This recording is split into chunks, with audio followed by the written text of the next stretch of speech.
മലപ്പുറം ാണ് കുറ്റിപ്പുറം ബ്ലോക്ക് പഞ്ചായത്തിന്റെ പ്രസിഡന്റായി തിളങ്ങിയ പ്രവർത്തനം കാഴ്ചവെച്ച ഒരു വ്യക്തിത്വമാണ്. വ്യക്തിത്വവും ആ ഒരു പ്രകടന മികവും ജില്ലാ പഞ്ചായത്തിലേക്കുള്ള പോരാട്ടത്തിലും ഒരു വഴികളുണ്ട് എന്ന് നമുക്ക് പറയാം. എന്തായാലും വസീമയോട് നമുക്ക് തെരഞ്ഞെടുപ്പ് വിഷയം ചോദിച്ചറിയണം. വസീമ, ഈ ചാനലിലേക്ക് സ്വാഗതം. ആദ്യമേ തന്നെ വളരെ വലിയൊരു വിജയത്തിന് വളരെ വലിയൊരു ആശംസ നേരുകയാണ്.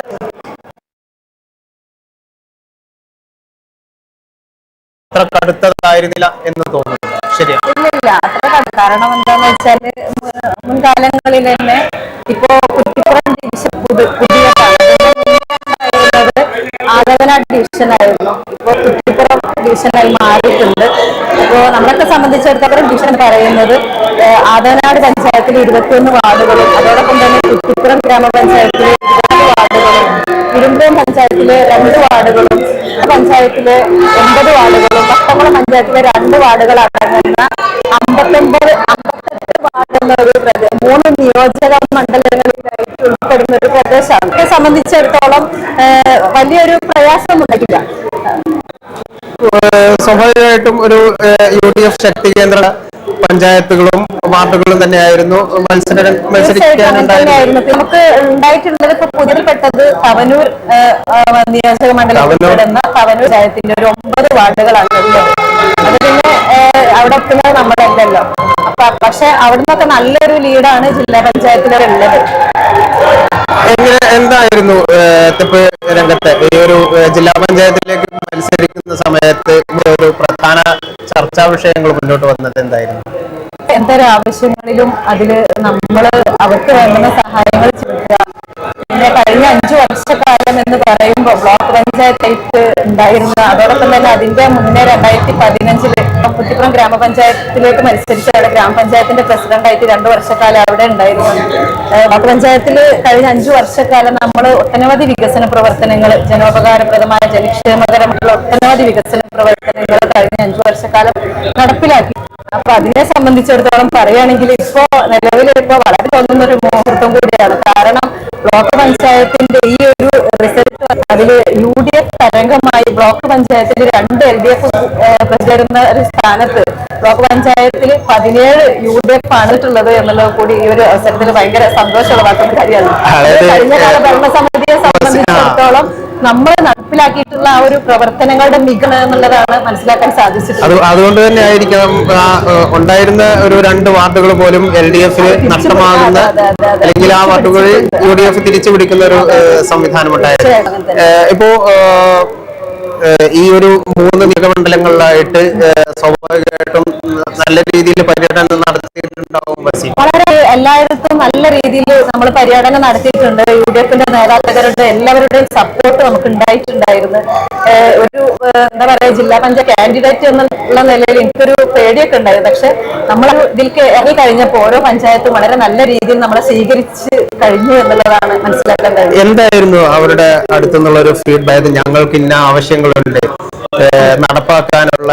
സ്വാഭാവികമായിട്ടും പുതിയ ഡിവിഷൻ ആണെങ്കിൽ പോലും പഴയ ഡിവിഷൻ ഒരു ഭാഗം ഇപ്പോഴും അതിനകത്തുണ്ട്. അപ്പോ എന്തൊക്കെ ആവശ്യങ്ങൾ ജനങ്ങൾ മുന്നോട്ട് വെച്ചു? ഞാൻ ജില്ലാ പഞ്ചായത്തിന്റെ കാൻഡിഡേറ്റായി ഒരു പഞ്ചായത്തിലേക്ക് ഇറങ്ങിയ സമയത്ത് ജനങ്ങളിൽ നിന്ന് വലിയൊരു സ്വീകാര്യത എനിക്ക് ലഭിച്ചിട്ടുണ്ടായിരുന്നു. കാരണം പറയുന്നത്, നിങ്ങളെ കുറിച്ച് ഞങ്ങൾക്കൊന്നും മനസ്സിലാക്കാനില്ല, എല്ലാം ഞങ്ങൾ മനസ്സിലാക്കിയിട്ടുണ്ട്, അതുകൊണ്ട് നിങ്ങൾ ജയിച്ച് വരല് അനിവാര്യമാണ് എന്നുള്ളതാണ് എനിക്ക് ഒരു പ്രതികരണം. പിന്നെ നമ്മള് തവനൂര്, ഞാൻ പറഞ്ഞല്ലോ, ഒരു വട്ടങ്ങളൊക്കെ ഈ കുറ്റിപ്പുറം ഡിവിഷനിൽ പുതിയതായിട്ട് വന്നിട്ടുള്ള സ്ഥലങ്ങളാണ്. അവരൊക്കെ സംബന്ധിച്ചിടത്തോളം അവിടെയും വലിയ സ്വീകാര്യത തന്നെയാണ് നമുക്ക് ഉണ്ടായിരുന്നത്. അപ്പോൾ നമ്മുടെ കുറ്റിപ്പുറം ബ്ലോക്കിന്റെ ആ ഒരു വികസന പ്രവർത്തനങ്ങളാണ് അവരും ചൂണ്ടിക്കാണിച്ചത്. ഈ എടപ്പാള്, വട്ടംകുളം ഒക്കെ ഇതിനകത്ത് വരുന്നില്ല. വട്ടംകുളം തവനൂർ പഞ്ചായത്തിൽ 9 വാർഡുകളും വട്ടംകുളം 2 വാർഡുകളും. ഞാൻ ഒരു സംശയിക്കുകയാണ്. അപ്പോ വട്ടംകുളം എന്ന് പറയുമ്പോൾ ഞാൻ മുമ്പൊക്കെ അവിടെ ഓരോ വാർത്തയിടായിട്ട് പോയപ്പോഴൊക്കെ ഈ വട്ടംകുളത്താണ് എടപ്പാൾ ബസ് സ്റ്റാൻഡിന്റെ ഒക്കെ ഒരു ഇത് വരുന്നത്. അപ്പോ അതുമായി ബന്ധപ്പെട്ട എന്തെങ്കിലും ആവശ്യങ്ങളോ അങ്ങനെ എന്തെങ്കിലും ചർച്ചകളോ പിന്നെ അങ്ങനത്തെ ചർച്ചകളൊന്നും ഇതുവരെ വന്നിട്ടില്ല, കാര്യങ്ങളൊന്നും വന്നിട്ടില്ല. ഒരു ഡിവിഷൻ അംഗം എന്നുള്ള നിലയ്ക്ക് അങ്ങനെ എന്തെങ്കിലും ഒരു ഇടപെടൽ ഈ എടപ്പാൾ ബസ് സ്റ്റാൻഡുമായിട്ട് ബന്ധപ്പെട്ട് അങ്ങനെ എന്തെങ്കിലും ഇടപെടൽ നടത്താൻ വേണ്ടി സാധിക്കും? അതൊക്കെ പിന്നീട് കാര്യങ്ങളല്ലേ, എന്തായാലും തീർച്ചയായിട്ടും എല്ലാ ഞാൻ എന്റെ ഒരു കൺസേൺ ചോദിച്ചു എന്ന് മാത്രമേ ഉള്ളൂ. ഇപ്പോ കഴിഞ്ഞ 5 വർഷം ബ്ലോക്ക് പഞ്ചായത്ത് പ്രസിഡന്റ് നിലയ്ക്ക് ഉയർത്തി കാണിക്കാവുന്ന ഏറ്റവും നല്ല വികസനങ്ങൾ എന്തായിരുന്നു ബ്ലോക്ക് പഞ്ചായത്ത് നടപ്പാക്കിയത്? നമ്മളെ കഴിഞ്ഞ 5 വർഷക്കാലം എന്ന് പറയും എല്ലാ മേഖല, ആരോഗ്യ മേഖല ആയിക്കോട്ടെ, വിദ്യാഭ്യാസ മേഖല ആയിക്കോട്ടെ, കാർഷിക, അങ്ങനെ നമ്മൾ ഏതൊരു മേഖല എടുത്ത് പരിശോധിച്ച് നോക്കിയാലും വ്യത്യസ്തമായിട്ടുള്ള ഇന്നോവേറ്റീവ് ആയിട്ടുള്ള പദങ്ങൾ കഴിഞ്ഞ 5 വർഷക്കാലത്തിൽ നമുക്ക് നടപ്പിലാക്കാൻ സാധിച്ചിട്ടുണ്ട്. ആരോഗ്യ മേഖല എന്ന് പറയുമ്പോൾ തന്നെ നമുക്കറിയാം, കുറ്റിപ്പുറം നമ്മുടെ ബ്ലോക്ക് പഞ്ചായത്തിന് അകത്ത് വരുന്ന കുറ്റിപ്പുറം താലൂക്ക് ആശുപത്രിയാണ്. ആ താലൂക്ക് ആശുപത്രിയുടെ മുഖച്ഛായ പഴയ മാറ്റം വരുത്താൻ നമുക്ക് ഈ ഭരണസമിതിക്ക് സാധിച്ചിട്ടുണ്ട്. ഞങ്ങള് ഏകദേശം അതിന്റെ ഒരു കണക്കെടുപ്പോ ഈ ഒരു 5 വർഷക്കാലത്തെ കണക്കെടുത്ത് നോക്കിയപ്പോ 6.5 കോടിയാണ് നമ്മൾ താലൂക്ക് ആശുപത്രിയിലേക്ക് വേണ്ടി ഫണ്ട് വകയിരുത്തി. അതിന്റെ ഞങ്ങൾ ഈ ഒരു ഭരണസമിതിയുടെ കാലയളവിൽ നമ്മൾ ഈ വെച്ച ഫണ്ടുകളുടെ എല്ലാ പ്രവർത്തനങ്ങളും തീർത്തുകൊണ്ടാണ് ഈ ഭരണസമിതി പടിയിറങ്ങിയത് എന്നുള്ളതാണ് ഒരു പോയിന്റ് എന്ന് പറയാനുള്ളത്. നമ്മൾ ബാക്കി വെച്ചിട്ടില്ല.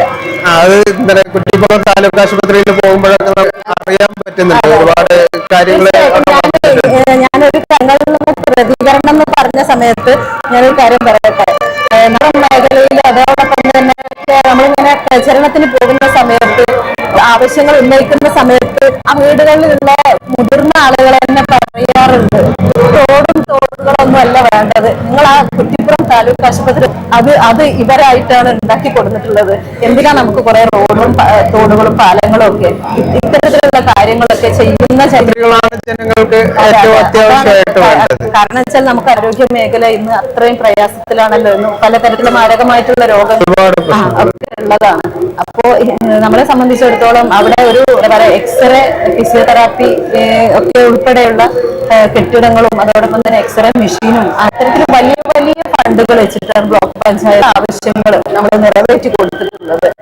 അതോടൊപ്പം തന്നെ വിദ്യാഭ്യാസ മേഖല സംബന്ധിച്ചിടത്തോളം നമുക്കറിയാം, വിദ്യാഭ്യാസ മേഖല നമ്മുടെ പരിധിയിൽ വരുന്നതല്ല എങ്കിൽ പോലും സർക്കാരിൽ നിന്ന് സ്പെഷ്യൽ അംഗീകാരം വാങ്ങിച്ചുകൊണ്ടാണ് നമ്മൾ ഓരോ ഗവൺമെന്റ് LP UP സ്കൂളുകളിലേക്കൊക്കെ പദ്ധതികൾ നമ്മൾ നടപ്പിലാക്കിയിട്ടുള്ളത്.